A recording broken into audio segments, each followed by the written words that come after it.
السلام عليكم. هنعمل النهاردة حالة بقى لذيذة كده وجميلة سهلة وسريعة. مش هتاخد منك اي وقت ولا مجهود، وبمكونات سهلة وبسيطة موجودة في كل بيت. التسوية بتاعتها تحفة جدا، اللون بتاعها تحفة جدا من فوق ومن تحت. مش هتاخد منك اي وقت. هنعمل مع بعض الباستا فلورا بمكونات سهلة جدا، وهتطلع معاكي ناجحة من اول مرة.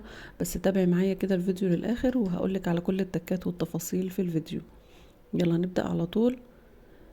معانا كده نص كوباية سكر بودرة، ونص كوباية من الزبدة. لو مش موجود عندك زبدة ممكن تستخدمي سمنة عادي جدا. هندمجهم كده في بعض كويس قوي بالمضرب او بالاسباتولا اللي متاح عندك. هنحط عليهم بقى لما بيندمجوا مع بعض كده بيضة كبيرة او بيضتين صغيرين، ورشة كده من الفانيليا. نضربهم كويس جدا زي ما انتوا شايفين كده. تمام. وفي الحالة دي بقى هنستخدم المضرب علشان الضرب بتاعنا يكون كويس كده، مش عايزين فيه اي تكتلات خالص. تمام كده. انا مستخدمة الكوباية المعيارية. ممكن بقى تستخدمي اي كوباية عندك، بس المهم يكون بنفس الكوباية تعايري بيها.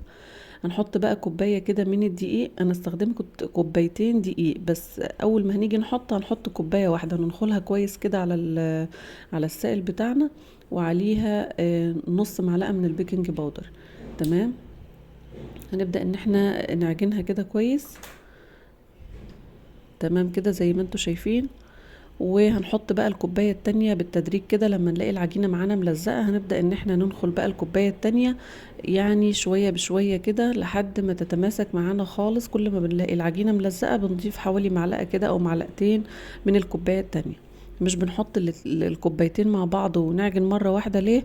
يعني ممكن في الاخر كده يتبقى معاكي معلقة دقيق او معلقتين، يعني مش عايزين العجينة ناشفة، فخلينا نحط من الكوباية التانية شوية بشوية كده لحد ما نلاقي العجينة معانا بقت متماسكة كده وطرية، لكن ما هيش ناشفة. تمام. وهنختبر العجينة برضو وهنشوف ازاي نعرف ان هي كده خلاص تمام واستكفت من الدقيق. خلاص. نعجنها بقى كويس كده لحد ما بتتماسك وبتكون طرية معانا. ازاي بقى بنختبرها؟ زي ما انتوا شايفين كده، بناخد حتة كده ونبدأ ان احنا نضغط عليها. ما بتعملش معانا اي شقوق ولا اي حاجة، والعجينة طرية وحلوة زي ما انتوا شايفين كده، يبقى كده خلاص تمام. تمام. زي ما انتوا شايفين كده بقى هناخد حتة من العجينة كده حوالي ربعها، وهنركنها في جنب. ممكن في الحالة دي ندخلها في التلاجة او في الفريزر شوية على ما نخلص، لكن انا ما عملتش كده بصراحة. تمام. هنجيب بقى صينية كده المقاس اللي احنا محتاجينه، وبنفرد فيها ورقة زبدة او بندهنها بأي مادة دهنية عادي خالص لو مش متاح عندك ورقة الزبدة. بس انا كانت موجودة عندي فقصيتها على مقاس الصينية كده وعملتها. بعد كده هنبدأ. تمام. بعد كده هنبدأ ان احنا نخرم بالشوكة زي ما انتوا شايفين كده. تمام. هنخرمها بالشوكة كده، وبعد كده اي نوع مربى عندك بقى هنحطه. انا استخدمت مربى فراولة، ممكن تستخدمي مربى تين، مربى مش اي نوع مربى انت بتحبوه عندكم يعني ممكن تحطوه. تمام كده. بنفرده بقى كويس كده، وبنخلي بالنا ان احنا ما نخليش المربى تيجي على حرف الصينية علشان بس ما تتحرقش وقت التسوية. حتة العجينة اللي باقية عندنا ممكن بقى نعملها صوابع كده ونحطها ممكن في المبشرة زي ما انتوا شايفين كده، يعني بالشكل اللي انت تحبيه. انا حبيتها بالشكل اللي هو بتاع المبشرة ده. بنبشرها كده وبنحرك المبشرة كده في كل الصينية علشان بس ما تقعش العجينة كلها في مكان واحد، وبيكون ده شكلها زي ما انتوا شايفين. هندخلها بقى الفرن على درجة حرارة 180 في الرف الأوسط.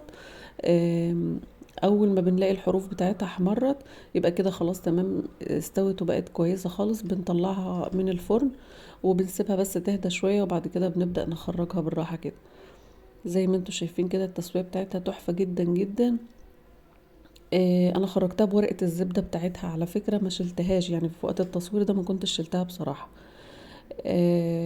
التسوية بتاعتها تحفة جدا. اول ما بنبدأ نلاقي الحروف بتاعتها زي ما انتوا شايفين كده بدأت ان هي تحمر كده، يبقى هي كده خلاص استوت من جوه ومن تحت ومن فوق. عايزة تحمريها شوية ممكن تشغلي الشواية بس حاجة بسيطة كده، وبتطلع معاكي بالشكل التحفة اللي انتوا شايفينه ده. هبدأ اقطعها بقى كده عشان اوريكم حتة منها. شوفوا طرية ما هيش ناشفة، يعني متماسكة كده، وفي نفس الوقت ما هيش ناشفة، العجينة نفسها مش ناشفة. تمام. شوفوا يعني هتلاحظوا ان انا ما كنتش لسه شلت بصراحة ورقة الزبدة. فشوفوا التسوية بتاعتها، شوفوا السمك بتاعها تحفة جدا جدا جدا. اتمنى ان انتوا تجربوها بجد، مش هتندموا يعني. إيه لو عايزاها تخينة شوية ممكن بقى تستخدمي صينية اصغر شوية. بس انا شايفة ان السمك ده كويس جدا يعني، مش يعني لو تخينة عن كده لا مش هتبقى حلوة بصراحة. شوفوا الشوكة بتنزل فيها بسرعة كده، وده دليل على ان هي مش ناشفة. التسوية بتاعتها من تحت تحفة، ومن فوق جميلة جدا. يعني سهلة وسريعة كده، وبنعملها يا دوب تحضريها في 5 دقايق، وفي التسوية يا دوب هتاخد منك ربع ساعة. جميلة جدا جدا بجد، اتمنى ان انتوا تجربوها. ولو عجبكم الفيديو ما تنسوش تعملوا لايك وتفعلوا زر الجرس على الكل عشان يوصلكوا كل جديد.